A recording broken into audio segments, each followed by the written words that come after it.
40% of the dental assistants who you surveyed did not feel like they were compensated fairly. 85% of the assistants actually really liked their employer, but if they were going to leave, they didn't feel like they were being paid fairly. In order to bridge that gap, we need to have conversations with our employees about compensation. When we have these conversations about pay, we want to be really confident that we have a good data source, so the dental assistant and others really understand that our information and our decisions are based off of good research and good data. What I found is there's a lot of good macro and industry related information. That makes it really hard though for when we need to make decisions at the state level or even the regional level within that state. It's not realistic to assume that one city or one area is going to pay the exact same. Some of the rural communities are paying higher wages to try and compete because the workforce shortage is so high. So we started doing a state-by-state approach to sourcing compensation data for the professionals out there and make it available for anyone who needs it.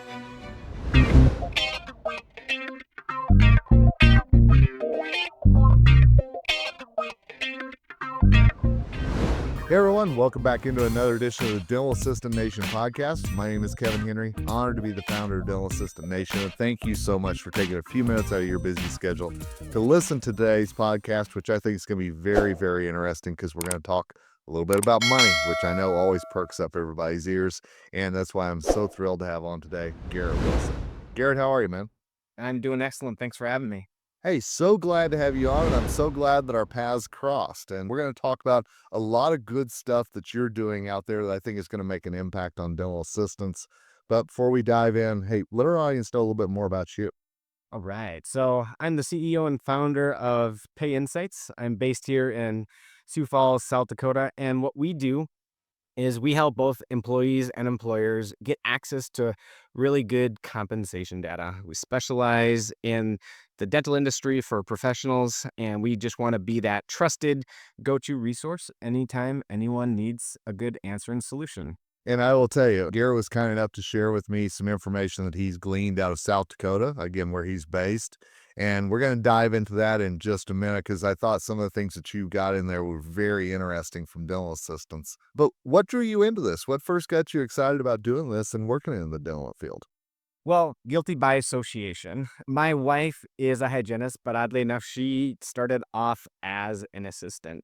And as the years have gone by, my background has been in human resources, where I work with employees and employers to find really good solutions around compensation, and but just also like workforce solutions.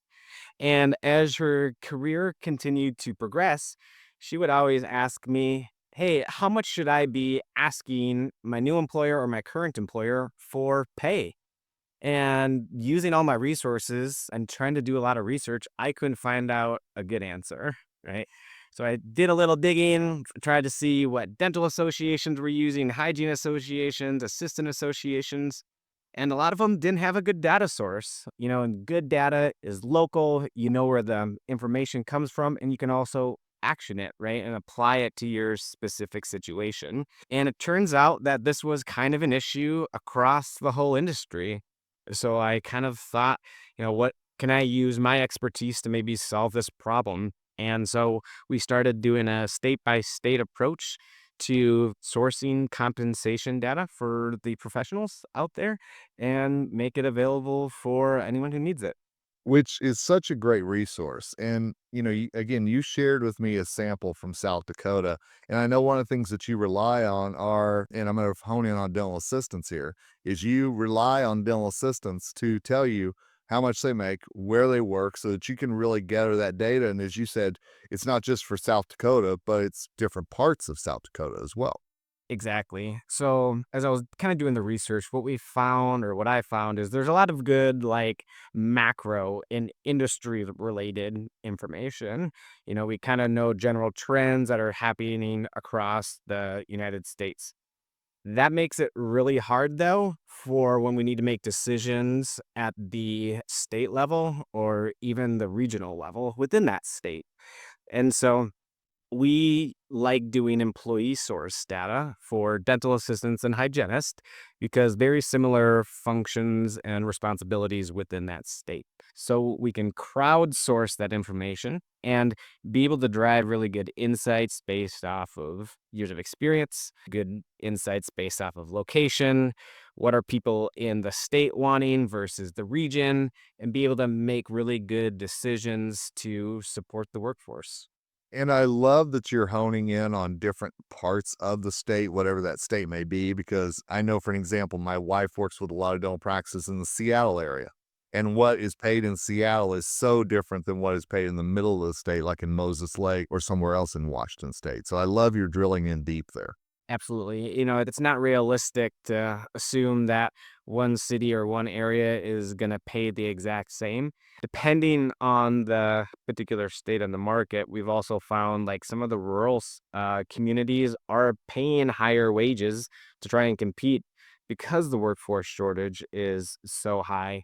But you really wouldn't know that unless you had a good data source. So when dental assistants are sharing this data with you, how open do you find, I should say, are they to sharing the data? Are you finding that it's easy for dental assistants to respond back, or what helps you gather more data? Yeah, great question. So the power is in volume, right? So the more data you can get, the better insights that you can provide.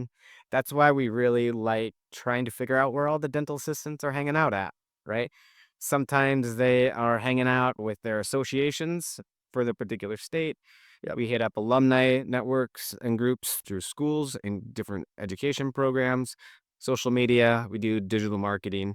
Once we kind of understand like where everyone is, it's a pretty easy sell once everyone knows what we're doing because it's such a need. And we have a really high response rate. So within the assistant associations that we partner with, the hygiene associations that we partner with, and just in these markets, we have about, a 15 to 20% response rate of all licensed professionals in the state, which is incredibly high, which makes the data very Yes. good. You're in South Dakota. I'm in Colorado. Neither one have an active dental assistant association for that state. How challenging is that for you to work in one of our states versus like a California where we know there is an active one? Yeah, that certainly is another challenge that you always have to face. One of the things about being in business is you're always are going to face challenges. It's more of a challenge or an issue of how you can persevere and find different solutions. It does make it challenging, not impossible. So there's different ways to enter a market that we will always try and invest in. But whenever there's good advocacy for a profession, that is how we all advance together. So we're just looking for really strong advocates in those different markets. So back to some of the data that you collected that I've been lucky enough to see behind the scenes. One of the things I noticed is that I think it was 40 some percent of the dental assistants who you surveyed did not feel like they were compensated fairly. Exactly. Yeah. Do we need to be having that conversation about pay and really be open and honest about money right now? Absolutely. One of the things that another statistic out there was about 85% of the assistants actually really liked their employer, right? Mhm. They were very satisfied, but if they were going to leave, they didn't feel like they were being paid fairly. And so, in order to bridge that gap, we need to have conversations with our employees about compensation. We need to educate them on how the business is doing, right? Yes. We can't be giving, increasing our expenses when the employer is not profitable, right? Or if the business isn't growing. Yeah. When we have these conversations about pay, we want to be really confident that we have a good data source. So the dental assistant and others really understand that our information and our decisions are based off of good research and good data. So we're just not, I'll call it winging it Yeah. within our pay practices. So when we can have good communication, be on the same page, then that career satisfaction goes through the roof. And I love you're talking about knowing the numbers of the practice because it's hard to ask for a raise if you don't know how the practice is truly doing. So, is that something, just tacking into your HR background, is that something that dental assistants should ask about the numbers before they ask about the money?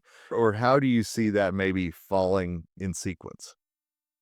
Yeah, so you're not going to get anything you don't ask for, right? So I always encourage people to be brave, be prepared, and be realistic, right? One of the things that dental assistants can control is articulating the value that they're providing to the practice and their employer. So they want to make sure that they are really in tuned on any sort of like financial metrics that they're supporting, any of the soft skills and things that they're doing to enhance the company culture, support businesses, help train and develop new hires, really just all of the great things that they are doing to bring the business forward. But then ultimately, you're going to have to sit down, you're going to have to ask the question, right? Yeah. Right. And have that back and forth.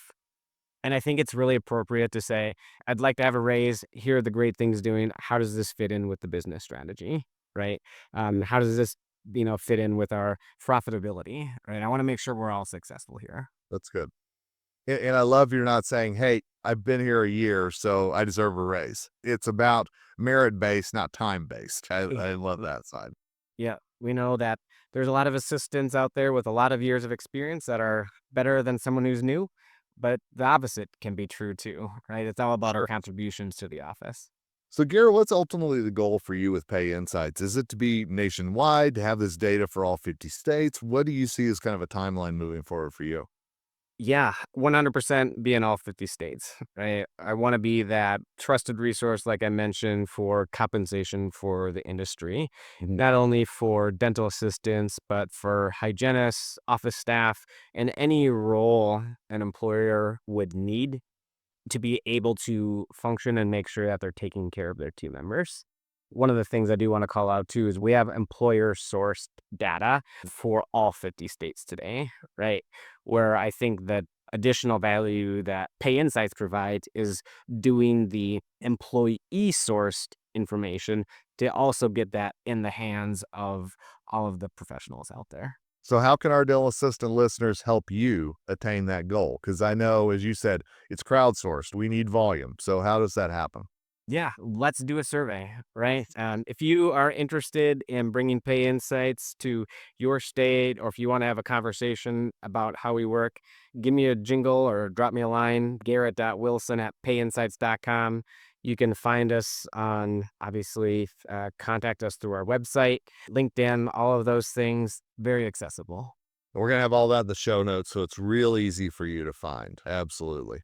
And Garrett, I want to go back to a way that you and I first got connected because I know one of the things that you found was a survey that I helped with on dental assistant, happiness, for lack of a better term, including pay, including all those different things. That survey was done a couple of years ago. It's been a little bit of time. So, how do you feel things have progressed since the time you found that survey versus to where we are now and what you're hearing out there? Great question. One of the things that I kind of called out or that was important to me within the workforce survey and analysis you are part of was, of course, having a responsive compensation strategy, right?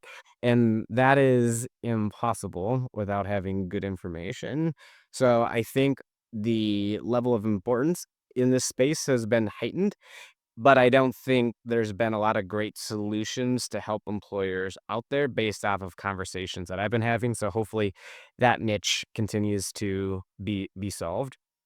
I know that from an employer standpoint, everyone's still struggling in the workforce shortage space. But if they haven't done anything related to culture, employee development, or anything like that within their own control, span of control within their own business, then they're continuously going to be behind. Hmm. Because the funny thing is, the survey called out a lot of great things that are very common in the workforce, right?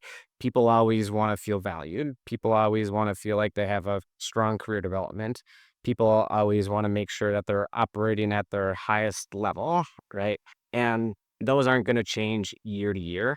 They think they were probably just exacerbated because of COVID and the mass exodus of the workforce. Yeah. But if we can kind of nail down these really strong foundational culture components to creating a great workforce, you're going to be set up really well for success in the future. And honestly, I love that you bring up the culture because I think one of the biggest misnomers out there when it comes to dental assistants is if you offer them $1 more an hour, let's say as a raise, that they're going to be happy. And the vast majority I talk to, sure, they'd love the dollar more an hour, don't get me wrong. But at the same time, if they come in dreading going to work every day because of the culture of the practice, $1 is not really going to make that much of a difference. They're still going to look to go elsewhere. And so I love that we're talking about pay today, but there's a secondary part to it, and it's how you enjoy where you work as well. People really need to look at that holistically when it comes to total compensation, because there is value in having a great leader. There is value in having great coworkers, doing fun things, and making sure that you're enjoying coming, of course, like feeling like you've had an accomplishing day, right? When you leave for the door. So, that dollar an hour, might make you a little bit more cash rich, but, it's not going to solve the happiness equation at all. So I just want to sum up as we wrap up here because I want our listeners to understand, and I want you to tell me if I'm wrong here. We need to be talking about money, but we've got to have the data to back it up, as well as, know the health of the practice and what we do for the practice every day when we have that conversation. Absolutely. Couldn't have summed it up better myself, Kevin. See, I listen. It's amazing. So there you go.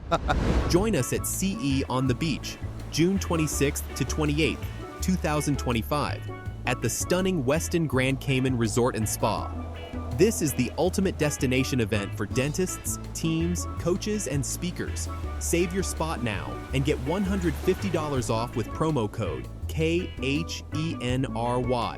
Visit ceonthebeach.com to register today. Now, Garrett, man, I really appreciate it. And just one more time, plug the website because I want people to know a little bit more, again, where they can reach you and learn more as well. Yep, payinsights.com. And you can find me on all the main social media. Of course, we have Facebook, LinkedIn, Instagram. And then if you want to reach out to me, Garrett.Wilson@payinsights.com or info@payinsights.com. And let's start the conversation.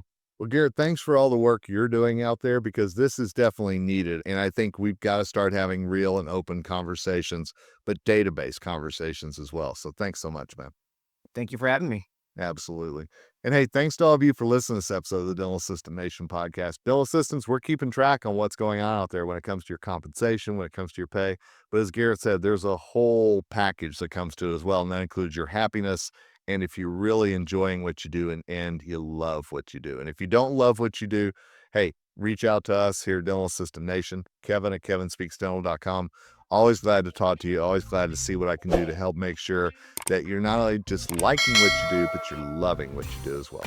Until next time, Kevin Henry, founder of Dental Assistant Nation, and as always, signing off and wishing you nothing but success ahead.